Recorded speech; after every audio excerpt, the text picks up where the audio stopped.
Madame, Monsieur, bonjour, bienvenue à tous au sommaire de votre journal. Ouverture ce matin à Alger des travaux du sommet international des villes intelligentes des Smart Cities avec la participation de 40 États. Ahmedou Yahia a appelé les compétences algériennes vivant à l'étranger pour concourir au développement de l'Algérie, notamment en matière des technologies du numérique. Sahara occidental, l'entretien entre le président sahraoui Brahim Ghali et l'émissaire onusien Horst Kohler a permis d'approfondir les connaissances sur les contraintes entravant la cause du Sahara occidental. Et en fin de cette édition, on fera le point sur la participation algérienne aux Jeux méditerranéens à Tarragone en Espagne. Nous aurons les résultats inscrits hier et le programme d'aujourd'hui avec notre envoyé spécial. On entame notre journal avec la tenue aujourd'hui à Alger au Centre international des conférences Abdeltif Rahal des travaux du Congrès international sur les Smart Cities, les cités intelligentes. Organisé sous le haut patronage du président de la République Abdelaziz Bouteflika, le Premier ministre Ahmed Ouyahia a présidé la cérémonie d'ouverture de ce sommet en présence de plusieurs membres du gouvernement. Ce sommet de 2 jours voit la participation de près de 40 États et 15 institutions de renommée mondiale dans le domaine des nouvelles technologies. Dans son allocution, le Premier ministre a souligné que cette rencontre revêt une importance particulière vu les défis auxquels fait face l'Algérie, notamment avec la participation de la jeunesse dans le développement du pays et la valorisation des nouvelles technologies de l'information et l'apport de notre communauté établie à l'étranger dans le développement national. Ahmedou Yahia a également souligné que l'Algérie poursuit sa marche vers le développement et ce grâce au programme et politique du président de la République Abdelaziz Bouteflika. On l'écoute.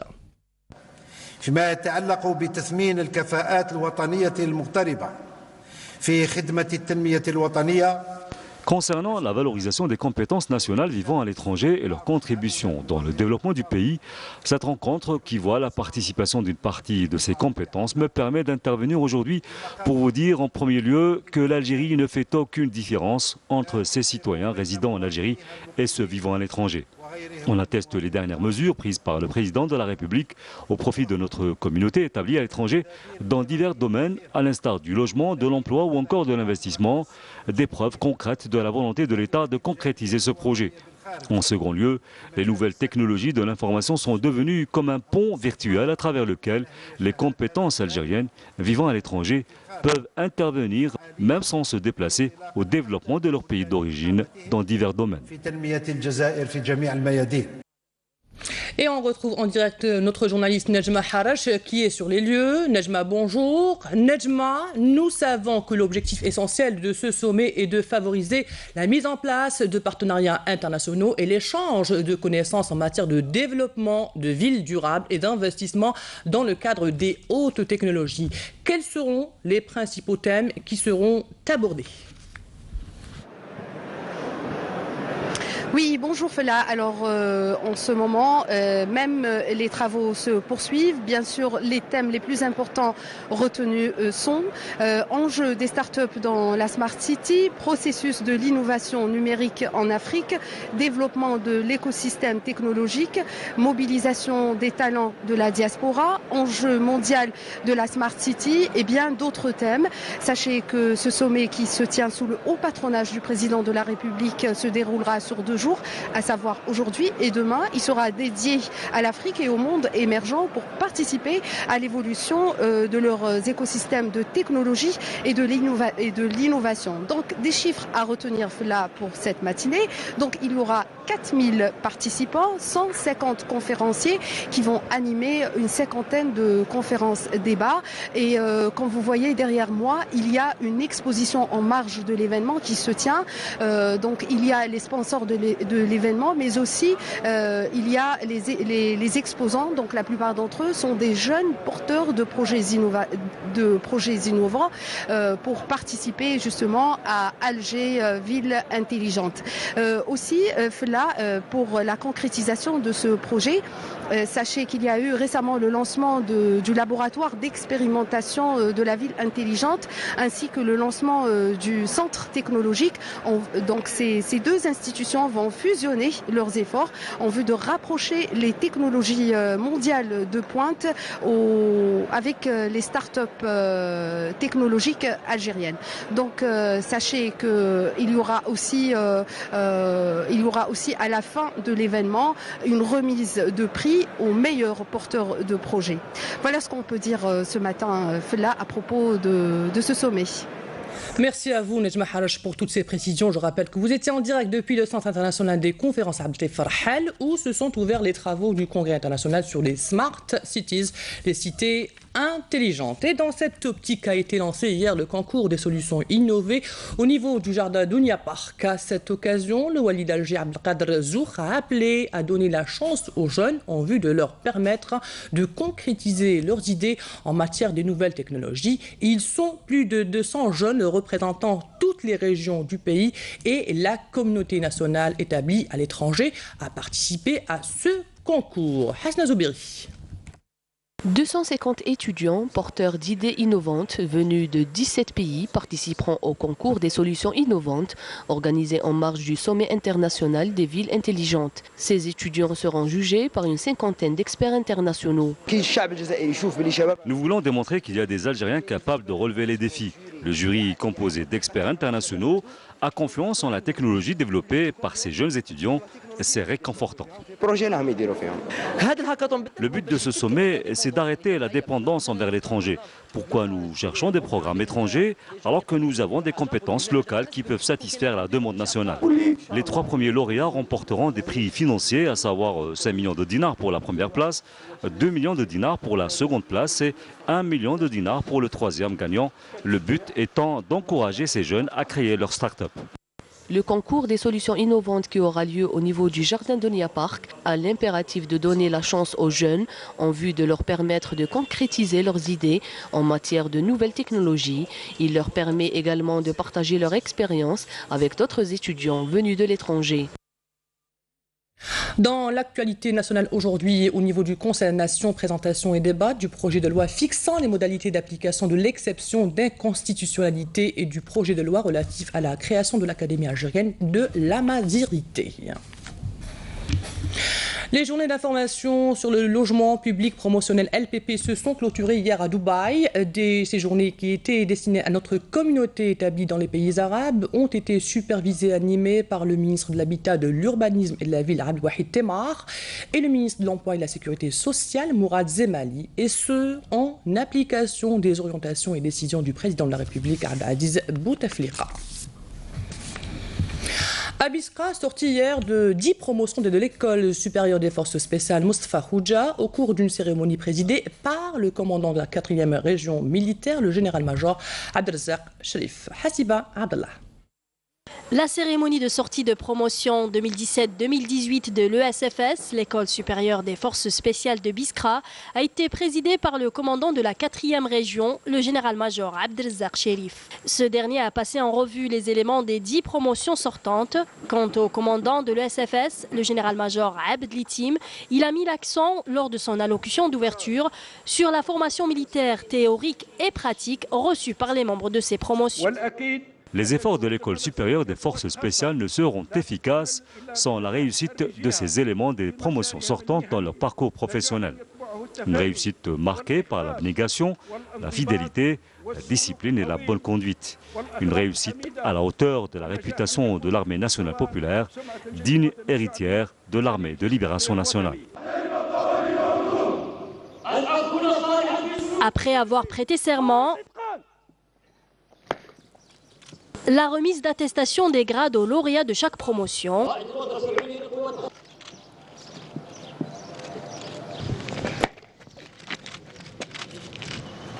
Puis la passation de drapeau.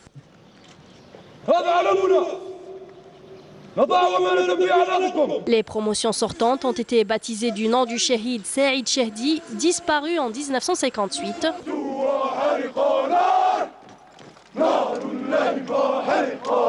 Des exhibitions militaires et d'arts martiaux avec et sans armes, des manœuvres tactiques et des sauts en parachute ont été également exécutés.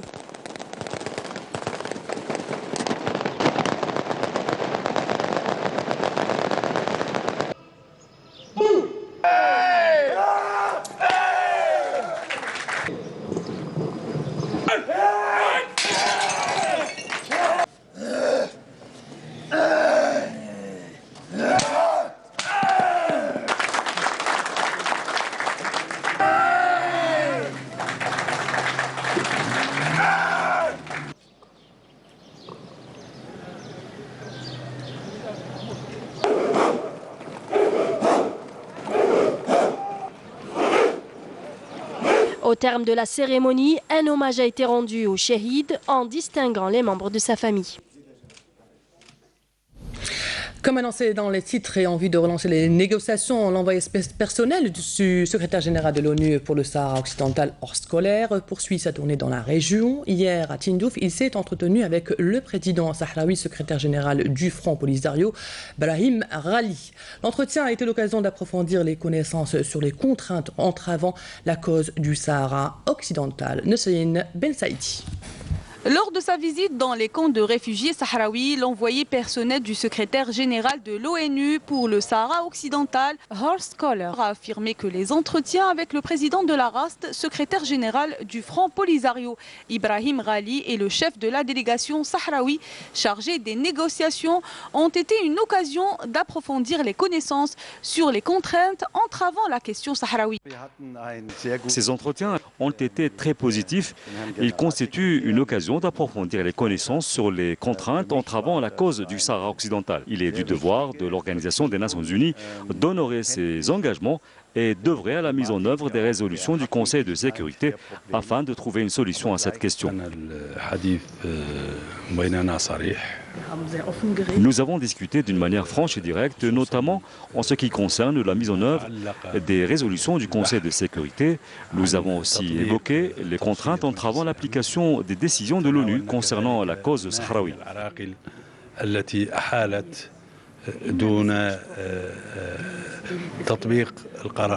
De son côté, la délégation sahraoui chargée des négociations a insisté lors de cette rencontre sur l'obligation du Maroc à respecter les dernières résolutions des Nations Unies.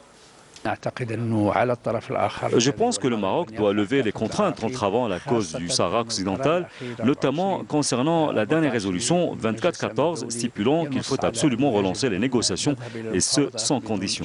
Cette deuxième visite dans la région qui comprend plusieurs étapes, les camps des réfugiés sahraouis, les territoires du Sahara occidental occupés, le Royaume du Maroc et la Mauritanie, intervient dans le cadre de l'application de la résolution onusienne adoptée le 17 avril dernier par l'ONU. L'actualité à l'étranger en bref ce midi, un résumé signé par Naïma Haouch. 3 hôpitaux sont hors service dans des secteurs rebelles de la province de Daraa dans le sud de la Syrie à la suite de bombardements nocturnes. Après une semaine de bombardements meurtriers soutenus par des frappes russes sur des zones situées dans les provinces de Daraa et celle de Qnoitara, l'armée syrienne a lancé hier une offensive contre les secteurs rebelles de la ville de Daraa, chef-lieu de la province, divisée entre zones gouvernementales et quartiers tenus par la rébellion. Selon le SDH, de violents raids des armées syriennes et russes et des bombardements aux barils d'explosifs ont encore visé ce matin les quartiers sous contrôle des rebelles dans la ville.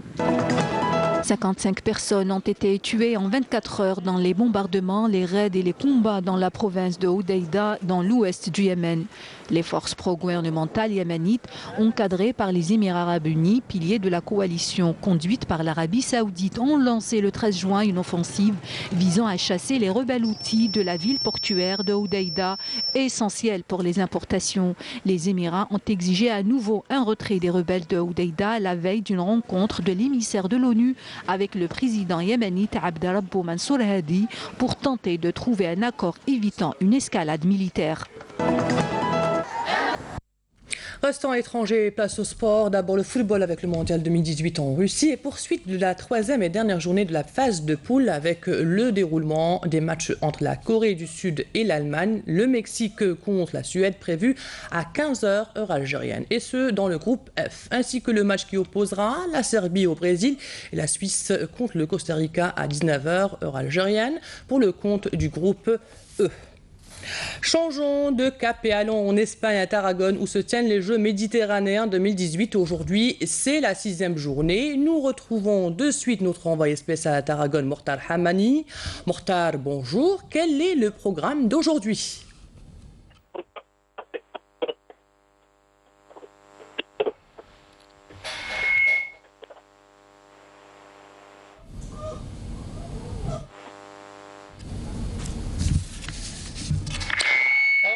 De recontacter Mortal tout à l'heure ou dans notre prochaine édition. Restons à Tarragone et retour sur la journée d'hier avec les résultats de notre sélection, notamment en haltérophilie et en boxe présentés par Mortal Hamani. Les journées se suivent et ne se ressemblent pas pour la délégation algérienne dans ces Jeux. Après l'or décroché dimanche et l'argent lundi, le bronze de l'haltérophile Saddam Missaoui est venu s'ajouter aux 9 médailles obtenues jusque-là. Nos boxeurs, qui se présentent avec l'objectif de faire mieux que les 5 médailles de Mersin, ont réussi leur entame en décrochant 2 victoires grâce à Shamseddin Kramou et Houri Mohamed. Nos footballeurs sont également bien comportés en battant la Bosnie 2-0 grâce à Boutrif et Zorgan. La déception de la journée est attribuée au lutteur Mohamed Boudra en lutte libre qui n'a pas réussi à obtenir le bronze face au Macédonien Mitrov. Chez les dames, Shaima Issaoui et Khaira Yahyaoui concourant ce mercredi pour le bronze. Et pour finir, direction le large de Salou où nos véliplanchistes Nouha Aqil et Wassim Ziani ont terminé respectivement 14e et 17e au laser féminin et laser radial masculin.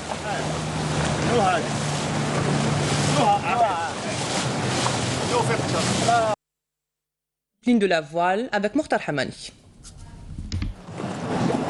4 journées de compétition durant lesquelles nos véliplanchistes ont tenté de se lotir dans un classement qui comprend les meilleurs spécialistes européens. La volonté à elle seule n'a jusque-là pas suffi. La différence réside dans la nature de la prise en charge. المنافسه كانت قويه جدا لانه ما ننساوش بلي الباسين ميديتيرانيان يشد كاع لي شامبيون اولمبيك وكاع لي شامبيون دو موند هذا يجوا كاع من الباسين ميديتيرانيان نافيغينا اون نافيغي يعني اون كونكورو مع دي جون كي سون دي شامبيون اولمبيك le niveau c'est un niveau vraiment international, c'est le top. Nouha Aqil, notre seule représentante dans la spécialité laser, n'a pas pu faire mieux qu'une 14e place en récoltant 109 points après 4 journées de compétition. On est venu ici pour prendre de l'expérience. La préparation était... Oui, elle était beaucoup perturbée. On a fait seulement 5 regroupements cette année. Oui. Je trouve que ce n'est pas suffisant. Ils sont tous bons ici. C'est des champions du monde, des champions olympiques. Donc on ne peut pas se comparer. On n'est pas venu ici pour faire le podium. Wassim Ziani ne fera pas mieux dans le laser radial, 17e et 122 points. Je participe à les Jeux méditerranéens pour améliorer mon classement, mon niveau. C'est pas facile avoir une médaille avec les meilleurs du monde. Donc il faut travailler, et voilà. La compétition de voile se poursuit ici au club nautique de Salou et nos dignes représentants tenteront dans les jours à venir d'améliorer leur classement. De Tarragone, Mortar Hamani pour Canal Algérie. Et on retrouve de suite Mortal Hamani, notre envoyé spécial à Tarragone, pour le programme de cette 6e journée. Mortal, bonjour. Bonjour Fala Braz. Voilà, on se retrouve pour, vous l'avez dit, la 6e journée. Elle sera riche aujourd'hui et variée puisqu'il y aura plusieurs disciplines. À commencer par le handball qui ont joué, nos handballeurs, ils ont joué ce matin face aux champions d'Afrique, la Tunisie. Eh bien, ils se sont inclinés en quart de finale. Ils n'iront pas aux demi-finales. Ils joueront le match classement. Score final 30 buts à 25. Les protégés de Sofiane Hiwani ont très bien entamé la partie, même en seconde période. Ils ont tout fait pour empêcher les champions d'Afrique en titre de s'imposer, mais les 2 dernières minutes ont été fatales pour nos joueurs et rouleau compresseur de la part des Tunisiens qui terminent en force 30 à 25. 5 buts d'écart qui reflètent donc la force des Tunisiens cette saison. Il y a eu également l'entrée en liste des judokas avec Mariam Moussa, Houd Zordani et Salim Al-Bahi. Ils se sont bien comportés lors des premiers combats avant de s'incliner. Lors des seconds combats, ils seront repêchés pour le bronze. L'athlétisme n'est pas en reste puisqu'elle a fait ses débuts de compétition aujourd'hui avec l'entrée en liste de Yasser Kriki, le sauteur en longueur, qui s'est contenté d'un saut de 7,54 m pour se qualifier en finale. Donc il sera présent en finale. On attend une médaille de Yasser Kriki en longueur et au triple saut. Le cyclisme, la compétition se déroule en ce moment même. Il y a 5 représentants, dont les 3 frères Mansouri. On y reviendra dans le journal 19h avec plus de détails. Merci à vous, Mortal Hamani. Je rappelle que vous étiez en direct depuis Tarragone où se tiennent les Jeux méditerranéens. Et c'est la fin de cette édition préparée par la rédaction de Canal Algérie. Merci à vous de l'avoir suivi. Dans quelques instants, les prévisions météo de Mina Abed. L'information continue sur notre site entv.dz sur YouTube Canal Algérie ou sur notre page Facebook. À demain à midi. Au revoir.